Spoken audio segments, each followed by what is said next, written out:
మామూలుగా హీరోయిన్స్ అంటే ఏంటి, 4 సాంగ్స్ ఉంటాయి హీరో పక్కన, రెయిన్ సాంగ్ ఒకటి ఉంటుంది, స్విమ్ సూట్ ఒకటి ఉంటుంది, సూట్ ఉంటుంది, సీషోర్ సాంగ్ ఒకటి ఉంటుంది, మళ్ళీ ఏదో రొమాన్స్ ఉంటుంది, ఇలాగే అనుకుంటాం కదా.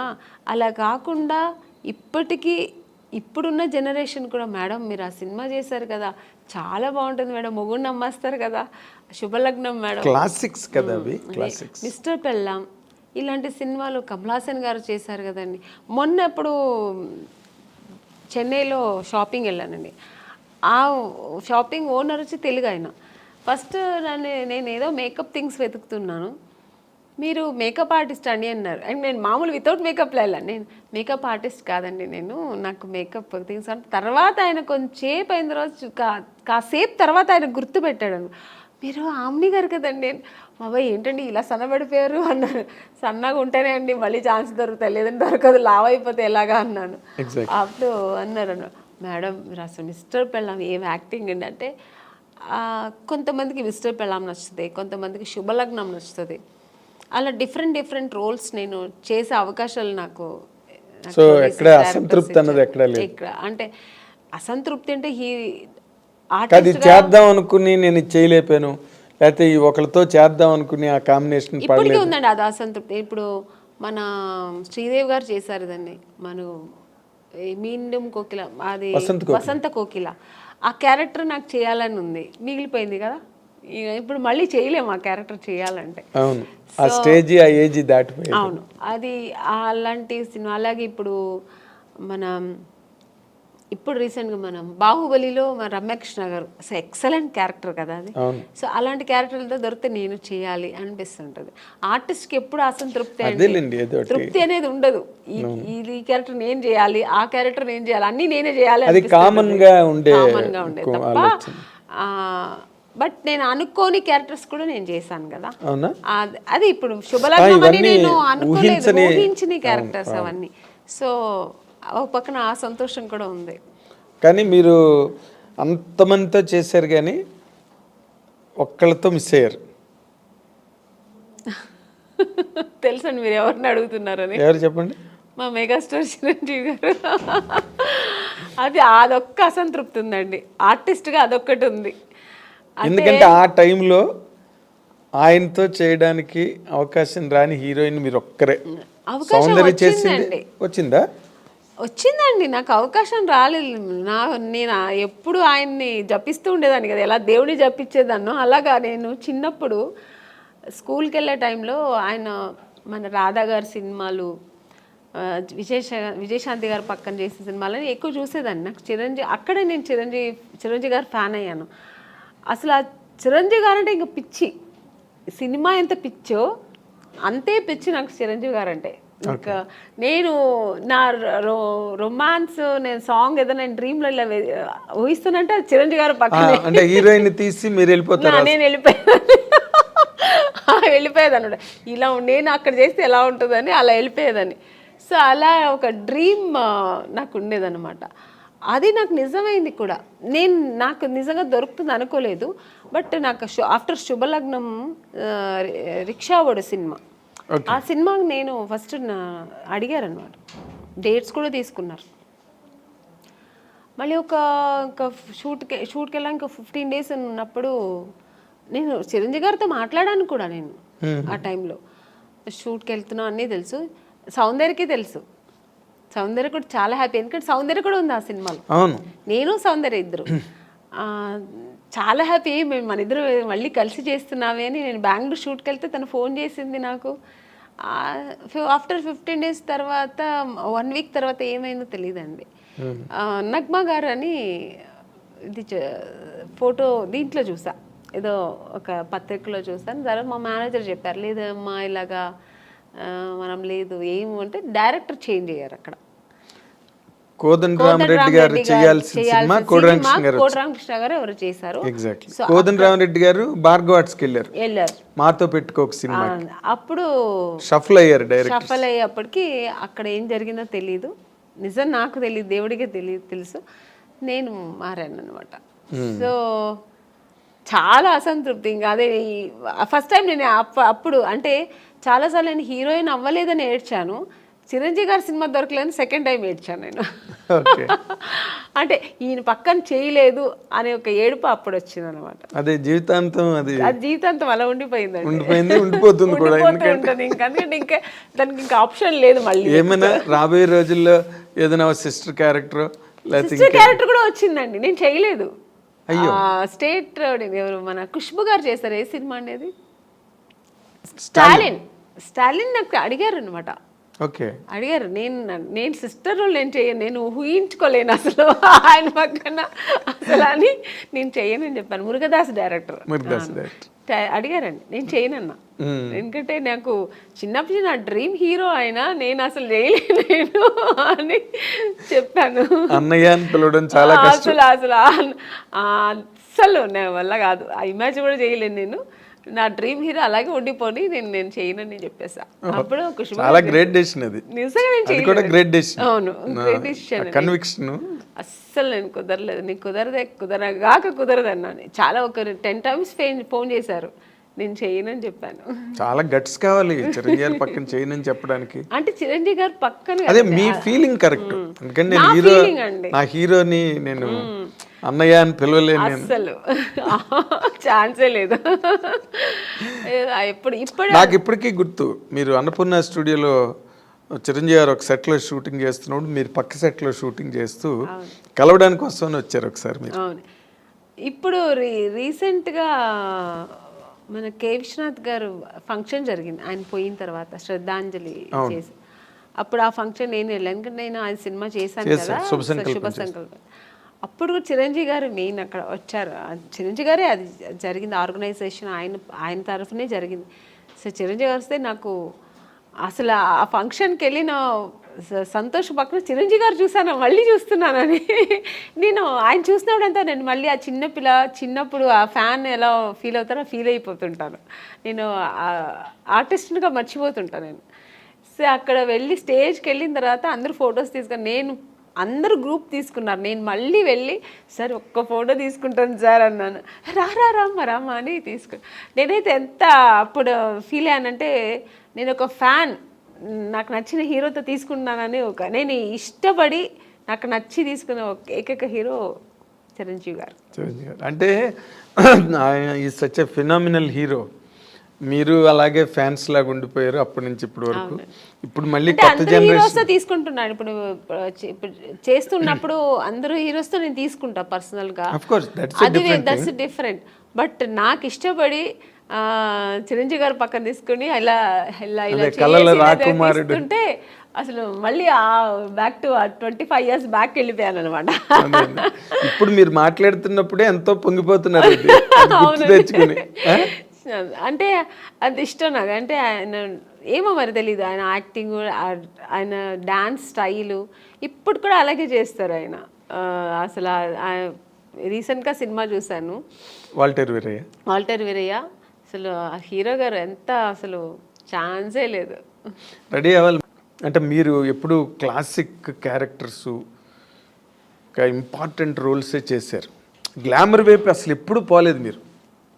రమ్యకృష్ణ గారు చేశారు, కొంతలో కొంత సౌందర్య కూడా చేసింది, మీరు అస్సలు అటు పక్కకే పోలేదంటే నాకు స్టార్టింగ్ నుంచి ఇప్పుడు జంబలకడి పంలో మాస్ క్యారెక్టర్ అండి నేను చేశాను. తర్వాత ఏంటో ఆఫ్టర్ ఇమ్మీడియట్గా నాకు మిస్టర్ పెళ్ళాన్ దొరికింది. మిస్టర్ పెళ్ళాన్ తర్వాత చూసారంటే ఇంకా టోటల్గా హోమ్లీ క్యారెక్టర్స్ దొరికింది నాకు.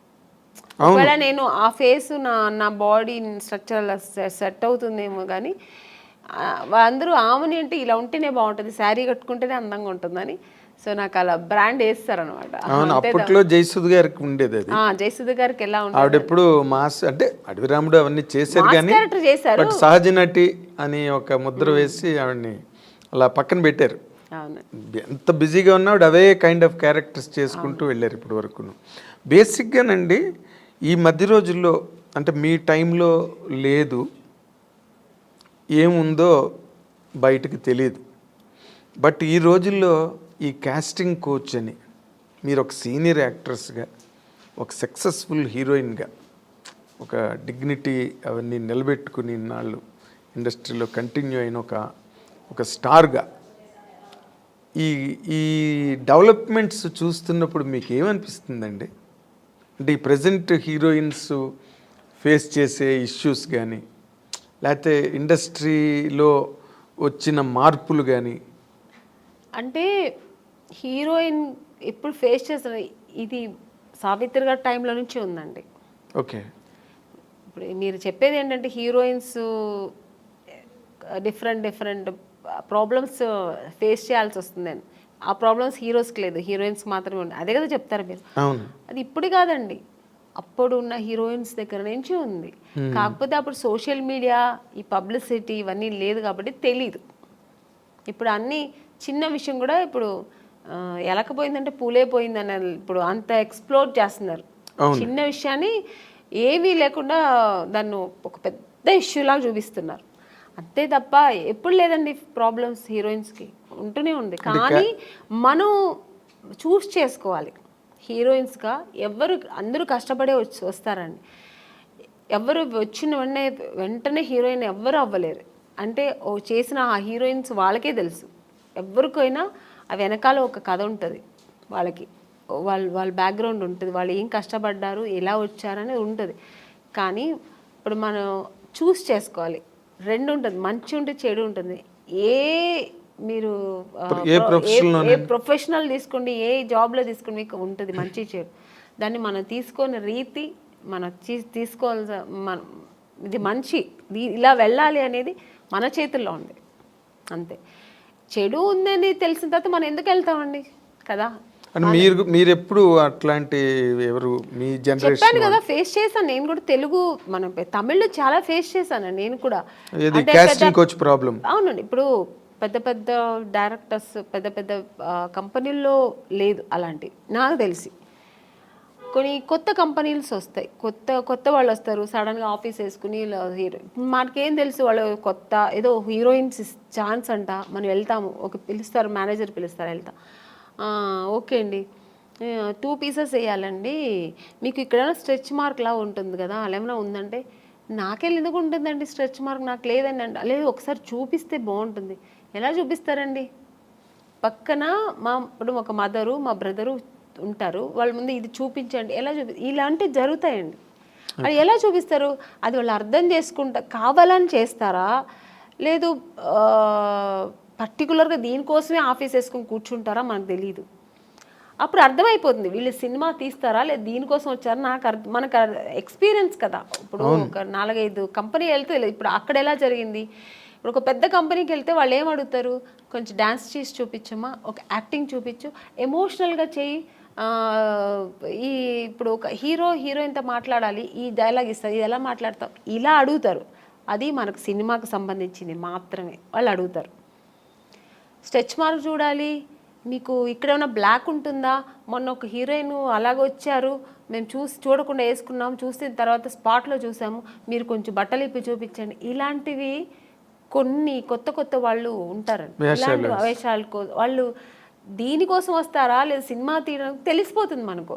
అప్పుడు అర్థమవుతుంది. అప్పుడు లేదు సార్, ఐఎమ్ సారీ, నేను అలా అంతా చేయలేను, నాకు స్విమ్మింగ్ నాకు అసలే తెలియదు, నేను అలాంటి క్యారెక్టర్ కూడా నాకు వద్దని చెప్పి లేచి రావడం అంతే మన పద్ధతి.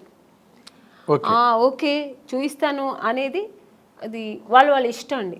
అది ఎవరిని మేము తప్పు అనట్లేదు, వాళ్ళకి ఇష్టపడి ఓకే నేను దేనికైనా ఓకే నేను చూపిస్తాను అనేది వాళ్ళ మనసు దాన్ని బట్టి ఉంటుంది. నేనైతే మైండ్ సెట్ బట్టి నేనేమంటాను, లేదు సార్ నాకు అది తెలియదని, నేనైతే అలా చేయించాను, మీకు అంత ఇది ఉంటే నన్ను హీరోయిన్గా వేసుకోండి, నేను మీకు 2 పీస్ ఐఎమ్ రెడీ, నేను స్విమ్ సూట్ వేసుకుంటా, కానీ ఇక్కడ బట్టలు ఇప్పి చూపించడం అయితే నేను కుదరదని లేచి వచ్చిన ఎన్నో సన్నివేశాలు నాకు జరిగింది. అలాంటి సిచ్యుయేషన్స్ వచ్చాయి అని చెక్ వచ్చి అడ్వాన్స్ ఇచ్చిన కంపెనీలు ఎన్నో ఉన్నాయండి. నాకు అడ్వాన్స్ తీసుకున్నా, ఇంటికి వచ్చిన తర్వాత next day phone, madam manager, అప్పుడు మీకు సెల్ ఫోన్ లేదు కదా, ఏదైనా డైరెక్ట్ లేదంటే ల్యాండ్లైన్ మేనేజర్ వచ్చి మాట్లాడు, మేడం ఇలాగా డైరెక్టర్ గారు అక్కడ ఫుల్ ఇది పెట్టుకున్నారు, ఒక స్టోరీ డిస్కషన్ పెట్టుకున్నారు, ఇట్లా ఒక బీచ్ దగ్గర ఇట్లా రమ్మంటున్నారు మిమ్మల్ని, ఫైనాన్షియర్ వస్తున్నారు చూడాలంట. ఫైనాన్సర్ నన్ను ఎందుకు చూడాలి, నాకు అర్థం కాదు. ఫైనాన్స్ ఇప్పుడు చూడాల్సిందే డైరెక్టర్, ప్రొడ్యూసర్ అయిపోయింది. ఇంకా ఎక్కువ అనుకుంటే హీరో చూడాలా, ఓకే హీరో గారు చూడాలి ఎలా ఉంటుంది, నా పక్కనే ఎలా చేస్తుంది హీరోయిన్, ఒక అమ్మాయి ఎలా ఉంటుందో చూడటం, ఇది పద్ధతి. ఫైనాన్సర్ ఎందుకు చూడాలి నన్ను అనవసరంగా, నాకు అర్థం కాదు. కొన్ని రోజుల తర్వాత అర్థమయ్యేది, ఓ దీని ఇంకోటి నాకు ఎక్కడ అర్థమయ్యేదంటే, మమ్మీ వద్దండి మీరు మాత్రం వస్తే చాలంటేనే అర్థమైపోయేది. కారు తీసుకొచ్చేవారు, ఐఎమ్ సారీ అని నేను రాను. ముందు మన అమ్మగారు అసలే పంపరు, ఒంటరిగా అంటే మా అమ్మ పంపించేది కదండి. లేదండి మా అమ్మాయిని అయితే ఒంటరిగా పంపాము. మా అమ్మ ఒక్కటే అన్నదండి, సినిమా హీరోయిన్ అవ్వాలా అనుకున్నావు, నాన్నగారి దగ్గర పర్మిషన్ తీసుకుని వచ్చాము. లేదు అప్పుడు ట్రై చేస్తున్నాం, అప్పుడు ట్రై చేసే టైంలో ఓకే దొరికితే చేద్దాం, లేదంటే ఉండే ఉంది మనకు బెంగళూరులో మాకు ఇల్లు ఉంది, హ్యాపీగా అక్కడ వెళ్ళి జాబ్ చేసుకో, లేదు చదువుతావు చదువు, పెళ్లి చేస్తానో చేస్తా. ఇన్ని ఆప్షన్ ఉన్నప్పుడు మనకు అనవసరం. నువ్వు హీరోయిన్ అవ్వాలా, మనం దానికోసం కష్టపడతాం, ఇంకా అడ్డతోవలు తొక్కనక్క అని మనకు అనవసరం. అలా నేను అలాగే ట్రావెల్ అయ్యానండి.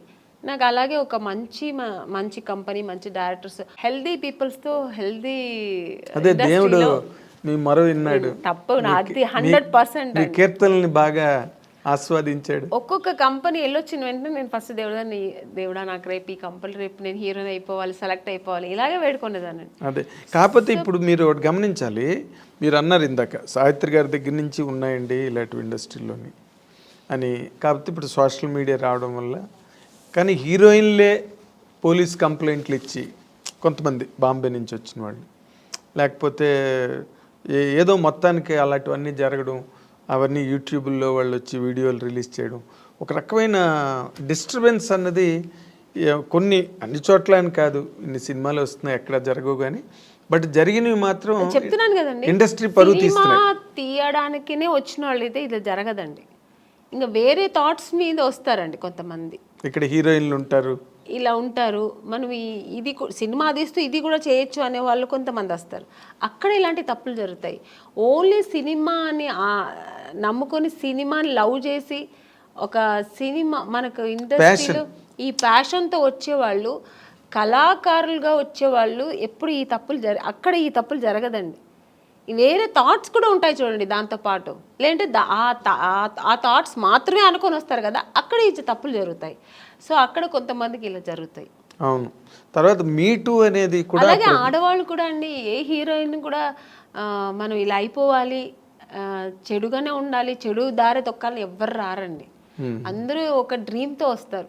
ఏ అమ్మాయి అయినా సరే నేను ఒక హీరోయిన్ అవ్వాలి, ఎవరికి ఆశ అందరికీ సొంతం కదండి. నేను కూడా శ్రీదేవి గారి లాగా కావాలి, నేను కూడా ఒక నగ్మా గారి లాగా కావాలి, నేను కూడా ఒక విజయశాంతి గారు లాగా నేను కూడా ఈ సినిమా ఇండస్ట్రీలో అవ్వాలని అనుకోవడం తప్పలేదు. అందరూ ఆశతోనే వస్తారు కదా. సక్సెస్ అయ్యేది కొంతమంది, సక్సెస్ అవ్వకుండా వెనక్కి తిరిగిపోవడం కొంతమంది. ఆ టైంలో కొంతమంది ఇలా జరిగితే దానికి పాప వాళ్ళు ఏం చేస్తారండి, నమ్మకం, ఒకవేళ మనం హీరోయిన్ అయిపోతామేమో అని ఒక నమ్మకంతో కొన్ని తప్పులు జరిగిపోవచ్చేమో, నాకు తెలీదు మరి. అలాంటప్పుడు కొంచెం ఇలా వాళ్ళు లైఫ్లో ఇలా మిస్ అవుతుంటాయి. అవును, మీటూ అనేది కూడా చాలా పెద్ద మూమెంట్. తమిళ్లో రేవతి గారు వాళ్ళందరూ కూడా దాన్ని, జయసూద్ గారు ఇక్కడ, ఆ మీటూ అనేది కూడా చాలా పెద్ద రేంజ్లోనే జరిగింది. దానిలో మీరు పార్టిసిపేట్ చేశారు? లేదండి, నేను చెప్పాను, నాకు మా ఇంట్లో నా సమస్యలు ఎక్కువ ఉంటాయి, ప్రాబ్లమ్స్. ఇప్పుడు చాలా మీ ఇల్లే ఒక ఇండస్ట్రీ, నా ఇల్లే ఒక ఇండస్ట్రీ, అదొక మినీ ఇండస్ట్రీలా ఉంటుంది.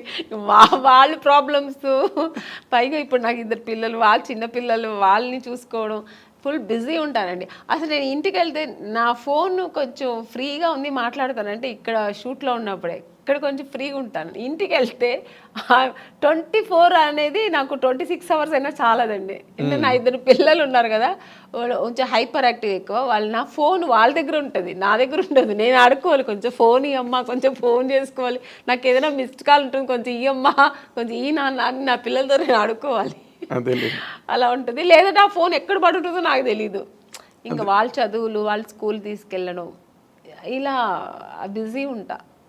ఇప్పుడు నార్మల్గా మీలాంటి మైండ్ సెట్ ఉన్న వాళ్ళకి ఇన్ జనరల్గా, సరే కొంతమంది మైండ్ సెట్స్ మనిషికి రకమైన మైండ్ సెట్ ఉంటుంది.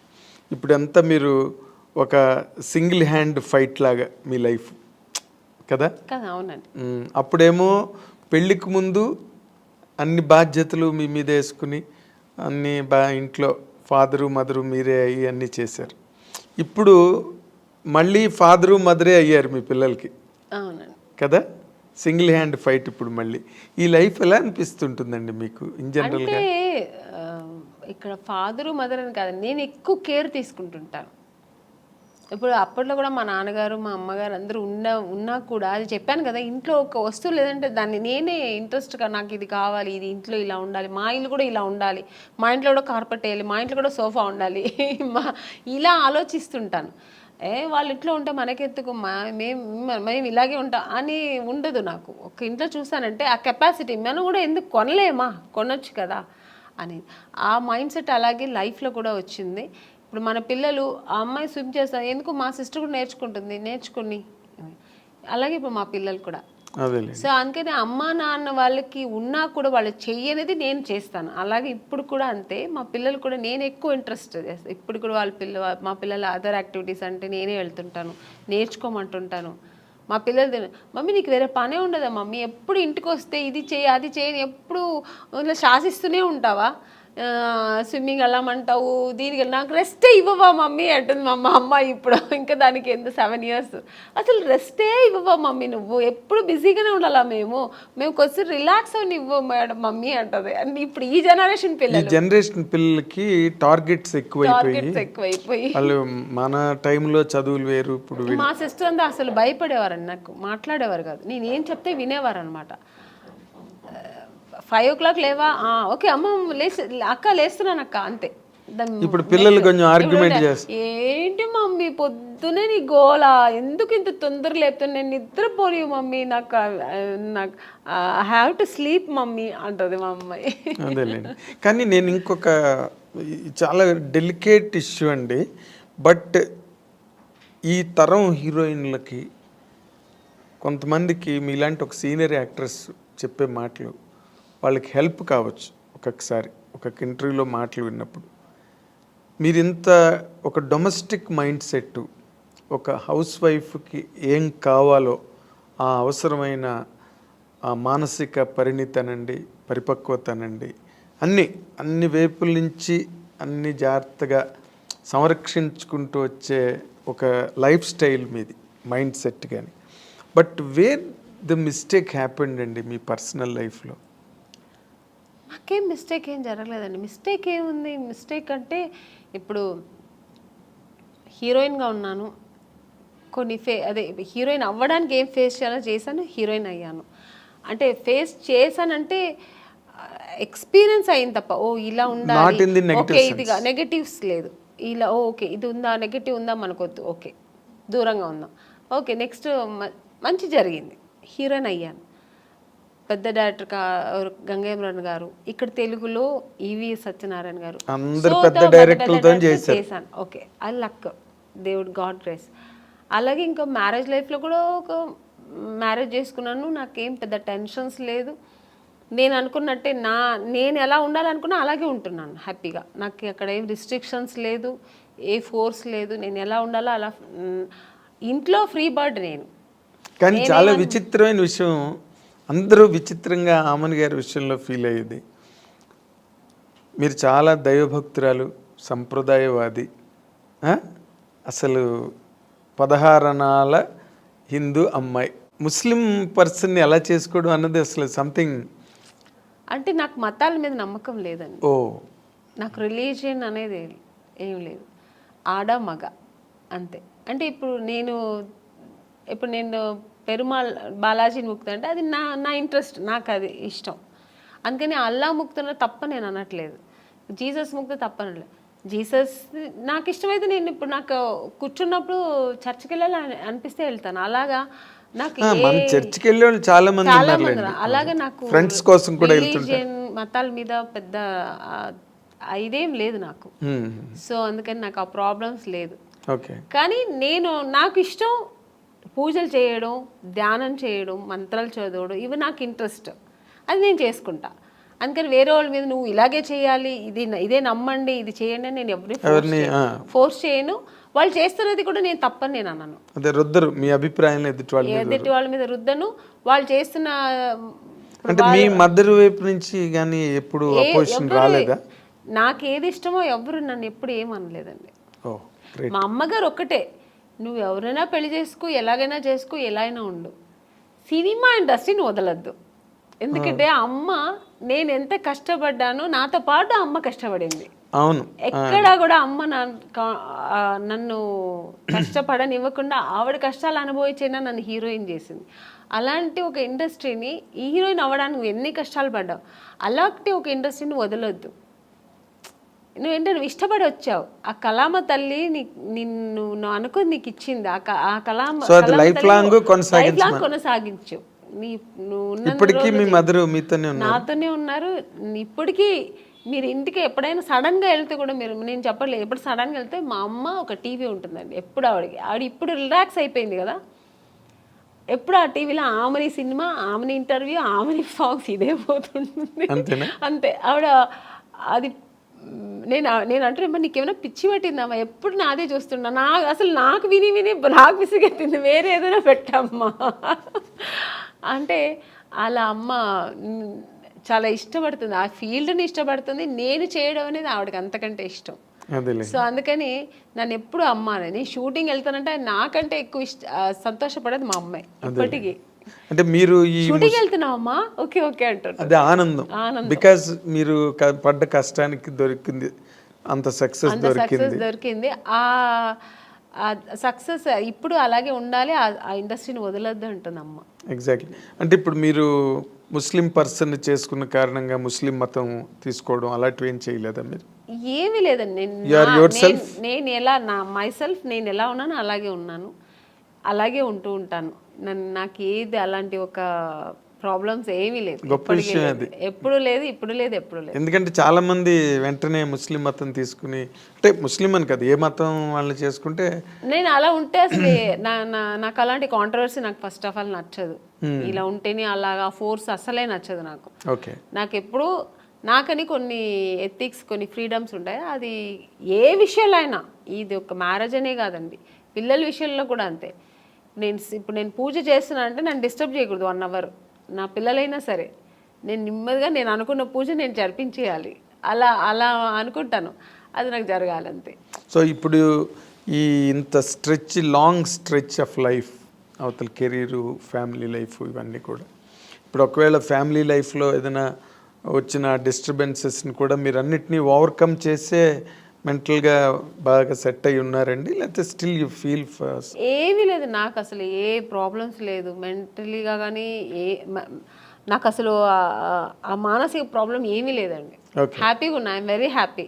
నాకు మెయిన్ ఫస్ట్ నాకు ఇండస్ట్రీ అండి, నేను ఇష్టపడి వచ్చిన ఇండస్ట్రీ. సో అది హెల్దీగా నాకు ఇప్పటి వరకు నేను వెళ్తున్నా జర్నీ. సెకండ్ నా పిల్లలు, నా ప్రపంచం ఇదే, నా ప్రొఫెషనల్, నా పిల్లలు, ఇది నా ప్రపంచం. దీని తర్వాత ఏదైనా ఆలోచిస్తాను, దీని తర్వాత సెకండరీ, ఇంటికి సెకండరీ. నేను ఇక్కడ వస్తే నా ప్రొఫెషనల్ ఓన్లీ ఫోకస్ దీంట్లోనే ఉంటుంది. ప్యాకప్ అంటే నెక్స్ట్ ఫ్లైట్ ఏది ఉంటే వెళ్ళిపోతుంటా ఇంటికి, ఎందుకంటే నా పిల్లలు వెయిటింగ్ అక్కడ, ఎందుకంటే వాళ్ళు చాలా మిస్ అవుతుంటా. అవును. సో జయసుధ్ గారు కూడా 6 రోజులే ఎట్ స్ట్రెచ్ షూటింగ్ చేసి మళ్ళీ 3 days బ్రేక్ తీసుకున్నారు. నేను బ్రేక్ తీసుకోనండి, నాకు బ్రేక్ వస్తుంది. ఇప్పుడు వచ్చింది అనుకోండి, ఇప్పుడు 3 days బ్రేక్ వస్తుంది, వెళ్ళిపోతా. ఫస్ట్ నా పిల్లలు వాళ్ళు నా కోసం వెయిట్ చేస్తాను, మమ్మీ ఎప్పుడు ఫోన్లో ఎప్పుడు వస్తావు మమ్మీ, ఎప్పుడు వస్తా, ఆ పిలుపుకు వెళ్ళిపోయి ఫస్ట్ ఇంకా వాళ్ళతో ఎన్ని టెన్షన్స్ ఉన్నా వాళ్ళతో వెళ్తే మొత్తం నేను ఇంకా అక్కడ మర్చిపోతాను అన్ని. వాళ్ళ టెన్షన్స్, వాళ్ళని స్కూల్కి తీసుకెళ్ళడం, మార్నింగ్ వాళ్ళు రెడీ చేయడం, వాళ్ళని స్కూల్ నుంచి తీసుకురావడం, వాళ్ళకి ఏది మంచి కావాలి చెడు కావాలి వండి పెట్టడం, వాళ్ళని బయట తీసుకెళ్ళడం, ఇంకా వాళ్ళ విషయంలో బిజీ ఉంటాను అన్నమాట.